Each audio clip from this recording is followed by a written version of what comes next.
Hello everyone, my name is Holic, and today I'm going to talk about the controversy that caused me to be cancelled by the fanfic fandom, and my future plans. How can you help if you want? A few years ago, I was very bored and couldn't feel my heart beating. Because of things like that, I felt like Ruka from Rent a Girlfriend. I was finding all the stories I read or watched insufficient.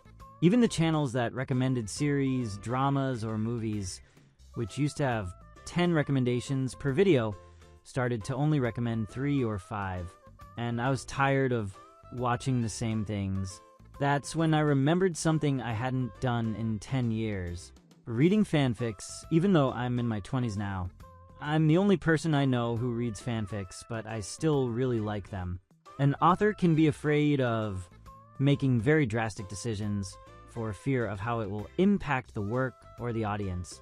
Like the author of Hunter x Hunter, for example, who has 4 endings to the work, and only he would like one of those endings.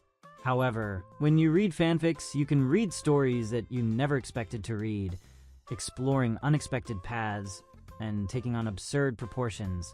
At that time, I had finished the 5th season of My Hero Academia, so I decided to take a look at the fanfics of the story, and I started looking for good stories without thinking about a specific core or ship. I accidentally discovered that the couple of Bakugou and Uraraka had a lot of fans, and out of curiosity, I decided to see the stories that existed about them.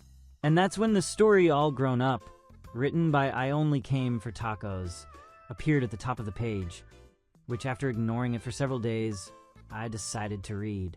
Right away, I felt a powerful key emanating from the story, which to me seemed to be written by a professional who really planned the story arcs, but mainly knew how to convey the feelings of the characters in a way that would capture the reader's attention. I read the whole thing at a tremendous speed and was sad when I saw that it didn't have an ending. After that, I read several fanfics of the animes that I liked, and I ended up revisiting the story and thought it would be good if more people could get to know the author's work.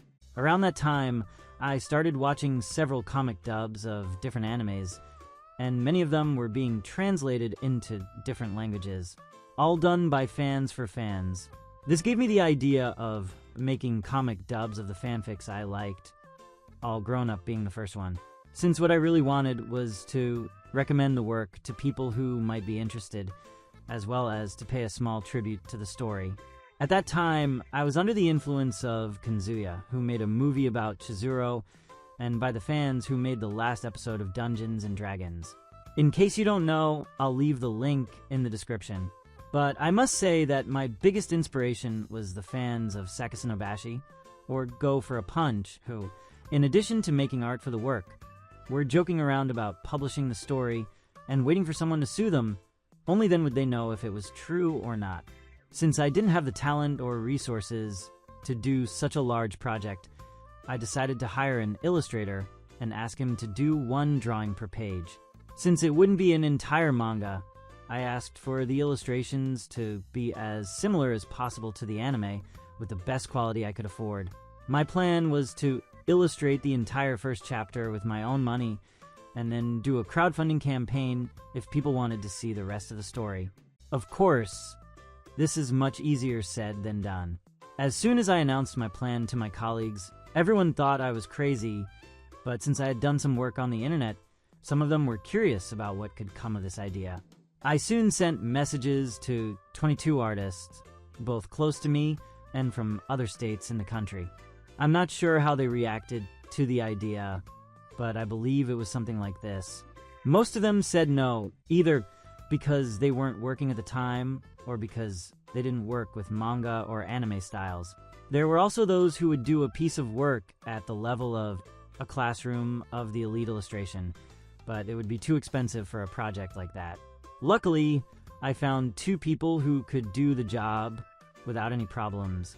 So I did a little test, ordering the same drawing from both of them, and this was the result.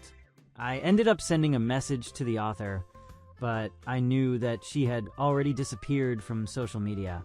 In the message, I only asked for details of the work to help with the illustration, but I didn't ask if I could illustrate the work, and I know that many will criticize me here, but I wanted the first chapter to be a surprise. I thought that if I arrived with something ready, she would see the level of the project and would have a better chance of accepting me continuing. If she didn't like it, it would still be worth it for me, and maybe she would feel like writing an ending. I also thought that if I had something ready to show, it would be easier to find her, since other people could see what I was doing and could help me talk to her. I know that there have been authors who have returned to writing after several years, but there is a good chance that the story will never return. A few months later, I already had enough illustrations for the first chapter. It could have been faster if I had more money, and the illustrator had more time to dedicate to my request, but I didn't have the money to pay for exclusivity. What didn't I consider? Since I'm not someone who spends a lot of time on social media, I didn't talk to anyone from the fandom or try to understand their situation.